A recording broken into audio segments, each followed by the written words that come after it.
مولانا صاحب میرا آپ سے یہ چھوٹا سا ایک سوال ہے کہ اللہ تعالیٰ قرآن پاک میں فرماتے ہیں کہ ہم نے آدم کو، نوح کو، ابراہیم علیہ السلام اور آل ابراہیم کو اور آل عمران کو عالمین میں برگزیدہ کیا، تو آل عمران سے کیا مراد ہے؟ ان اللہ اصطفیٰ آدم و نوح و آل ابراہیم آدم و و نوح آل، و آل ابراہیم و آل عمران علی العالمین. ایک سوال یہ ہے، اور دوسرا یہ ہے کہ ابھی شب ایک میں ایک کرتے جائیں نا پھر وہ بات ساتھ ساتھ ہی ختم ہوتی ہے. تو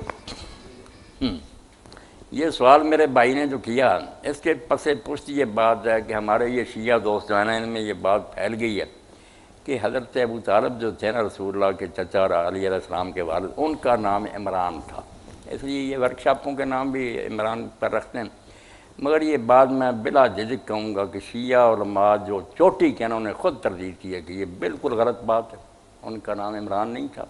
عبد مناف ان کا حوالہ دوں گا جن سے بڑا کوئی شیعہ عالم نہیں.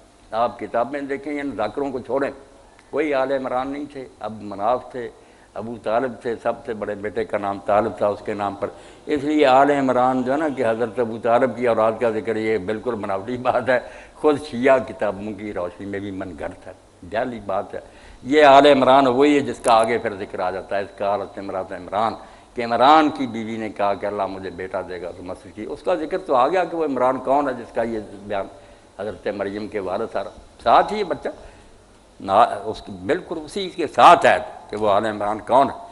حضرت مسیح علیہ السلام ہے، مریم ہے، اس آل عمران سے پیدا ہوئے.